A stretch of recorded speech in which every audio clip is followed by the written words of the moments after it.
भगवान राम का विवाह बाद में हुआ, गुरु का विवाह बाद में हुआ, चेले का विवाह पहले हो गया। अब भगवान शंकर के गुरु कौन है? भगवान राम। उनका विवाह बाद में हुआ, लेकिन शिष्य का भगवान शंकर का विवाह पहले हो गया। उसका कारण ये था कि एक तारकासुर नाम का एक राक्षस था, और उस राक्षस का पतन वही कर सकता था, वही मार सकता था जो शंकर का पुत्र हो। अब भगवान शंकर ने अपने पत्नी का तो त्याग कर दिया, 84,000 वर्ष तक तपस्या में चले गए। अब बताओ, भगवान शंकर तपस्या में चले गए तो इनको कौन उठा सकता है? तो जब तक विवाह नहीं होगा, बच्चे नहीं होंगे, तब तक, जब विवाह होगा तभी तो बच्चे होंगे, तभी उस तारक नाम का जो राक्षस था उसका संहार होगा। तो अब सब लोग जो हैं, सारे देवी देवतागण इधर भगवान शंकर 84,000 वर्ष तक तपस्या कर रहे हैं, और इधर मां पार्वती सीता का रूप धारण करके अपने आप को पश्चाताप कर रही है, रो रही है, बिलख रही है, तड़प रही है अपने पति को ना पा करके। तो अब करे तो क्या करें? उसी समय राजा दक्ष ने यज्ञ किया, और राजा दक्ष ने यज्ञ में सबको आमंत्रण दिया, लेकिन भगवान शंकर को निमंत्रण नहीं दिया। अब सब लोग सज धज के कैलाश पर्वत से जा रहे थे। मां पार्वती ने देखा कि सारे देवी देवतागण सज धज के जा रहे हैं। मां पार्वती ने पूछा, बहने कहां जा रही हो? तो देख, तो आप लोग आए होंगे तो आपके बगल वाले आस पड़ोस वाले पूछ रहे होंगे कहां जा रही हो, तो आप बताए होंगे गुरु गोरखनाथ मंदिर जा रहे हैं। और वहां हमारे स्वामी जी का अगर कोई प्रिय शिष्य रहता हो और उसको पता चले कि हम वहां जा रहे हैं, और उनको लगे कि स्वामी जी ने तो हमें बुलाया ही नहीं, तो उसी तरह मां पार्वती को पता चला कि मेरे पिता यज्ञ कर रहे हैं। अब जैसी जानकारी हुई तो मायके जाने के लिए तो तड़पते रहती है माताएं। 106 डिग्री बुखार हो माताएं का, अगर मायके जाने का बुलावा आ जाए, सारा बुखार उतर जाएगा बिना पैरासीटामोल खाए।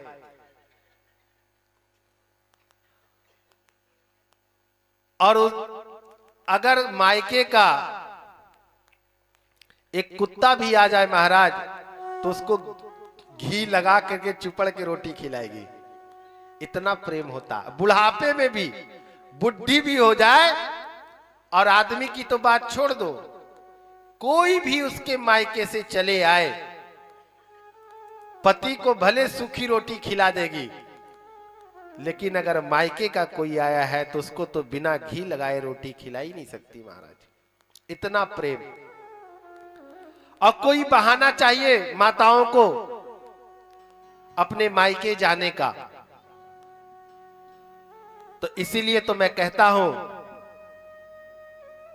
कि बेटा एक कुलों को तारता है, बेटा एक कुलों को तारता है, अपने पिता को कुल को, लेकिन बेटियां 2 कुलों को तारती हैं। तो एक कुल को तारने वाला महान है या 2 कुलों को तारने वाला महान है?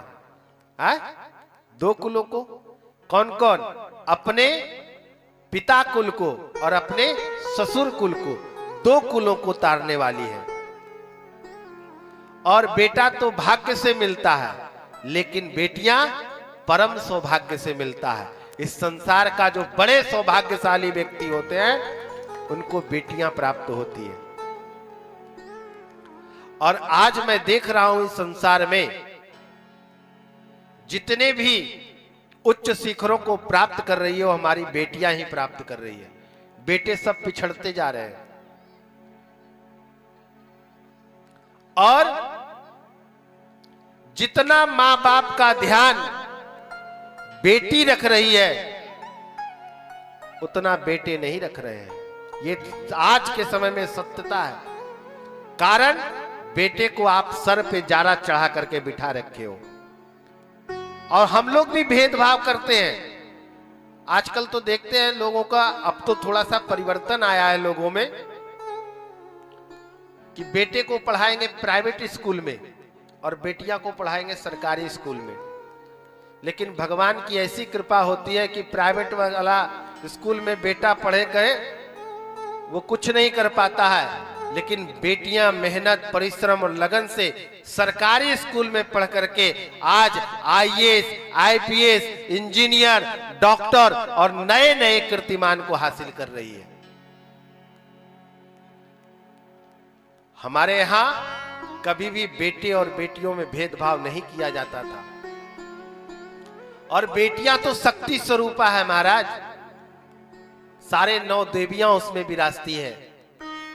साक्षात देवी है वो, महाकाली, महालक्ष्मी, महासरस्वती। तीनों स्वरूप का दर्शन करना हो तो अपने बेटियों में दर्शन करो। और स्त्रियां महान शक्तिशाली होती है, उसके सामने बड़े बड़े संत, बड़े बड़े महात्मा, बड़े बड़े मठाधीश भी कुछ नहीं है। इसलिए आप सबसे हाथ जोड़ करके विनती है, कितने बड़े संत आ जाएं, कितने बड़े महात्मा आ जाए, कितने बड़े ज्ञानी आ जाएं, किसी के चरणों में नहीं झुकना। अगर झुकना हो तो अपने पति के चरणों में मात्र झुकना, क्योंकि स्त्रियों को झुकना मना है, शक्ति को कभी झुकना नहीं चाहिए, है ना। और एक चीज और, माताओं को कभी साष्टांग प्रणाम नहीं करना चाहिए। लेट करके जैसे हम लोग करते हैं साष्टांग होकर के, ऐसे कभी माताओं को नहीं करना चाहिए। दूर से खाली अगर हाथ जोड़ लिया तो आपको साष्टांग करने का फल हो जाए, प्राप्त हो जाएगा। और जितना चरण वंदन करना है पति के चरणों में करो दिन रात, कभी किसी पर पुरुष के चरणों में मत गिरना। और नहीं तो तुम पुण्य नहीं कमा रहे हो, पाप कमा रहे हो। देखो हमारे यहां 3 योनि है, देवता, मनुष्य और राक्षस। हम आप में ही कोई देवता है, हम आप में ही कोई मनुष्य है और हम आप में ही कोई राक्षस है। वो कहानियों में पढ़ते हो, टीवी सीरियल में देखते हो, राक्षस कहीं दूर से नहीं है कि बड़े बड़े सिंह वाले राक्षस होते हैं। यही 2 गोड़ 2 हाथ वाले राक्षस हैं, इसी में मनुष्य और इसी में देवता है। कहते किसको हैं? देवता किसे कहते हैं? जो बिना कहे काम को करे। अब बता, तुम्हारा पति प्यासा रास्ते में आ रहा है और सोचे कि घर जाकर के अपने पत्नी के हाथ से जल पिएंगे, और जैसे ही घर आए उसको मांगना ना पड़े, पति के चेहरा देख करके पत्नी को पता चल जाए कि मेरे पति को क्या चाहिए, बिना मांगे जल ला करके दे गई। वो पी करके क्या देगा? आशीर्वाद या डांट या और कुछ कहेगा? देखो, घर को सजाने और संवारने के लिए बहुत बड़ा ये उपदेश है, इसको आज गांठ बांध लेना। कभी भी घर में क्लेश नहीं आएगी, कभी बाधाएं नहीं आएगी अगर देवताओं वाली बुद्धि होगी तो। यानी बिना कहे काम जो करे वो देवता, जो कहने पर काम करे वो मनुष्य, और जो कहने पर भी कार्य को ना करे वो राक्षस। तो क्या बनना पसंद करोगे? हैं? देवता, मनुष्य या राक्षस? तो भैया अगर देवता नहीं बन सकते हो तो कम से कम मनुष्य जरूर बन जाओ। कहने पर कार्य को अवश्य किया करो, जिससे तुम्हारे जीवन में कोई क्लेश बाधाएं नहीं आए।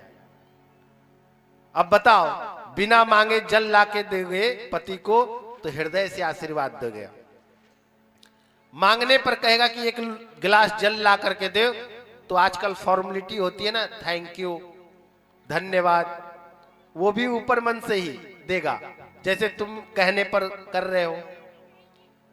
और बिना कहे कहोगे तो हृदय से देगा, हा हा हा, मन की बात तुमने छीन ली, मुझे बहुत प्यास लगा था, हृदय से आशीर्वाद देगा तुम्हारा पति।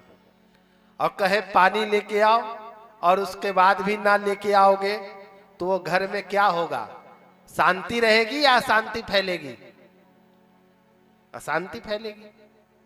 तो राक्षस की प्रवृत्ति कभी जीवन में नहीं लाना, जिससे जीवन में कठिनाइयां आए। तो भगवान भोलेनाथ ने दिव्य कृपा किया और मां पार्वती उस यज्ञ में गई, सबका पूजन हो रहा था, भगवान शंकर का पूजा नहीं हुआ, वह सब कुछ बर्दाश्त कर देख ली, तो उसने कही कि हम सब कुछ बर्दाश्त कर सकते हैं, लेकिन अपने पति की अवहेलना, अपने पति का अपमान को हम कभी बर्दाश्त नहीं कर सकते। तो इसलिए ठीक है, बहुत मायके से प्रेम हो, बहुत अच्छी बात है, लेकिन अगर आपका पति का अपमान हो रहा हो मायके में, तो ये भी अपमान हमारी माताएं नहीं सहती है। उसी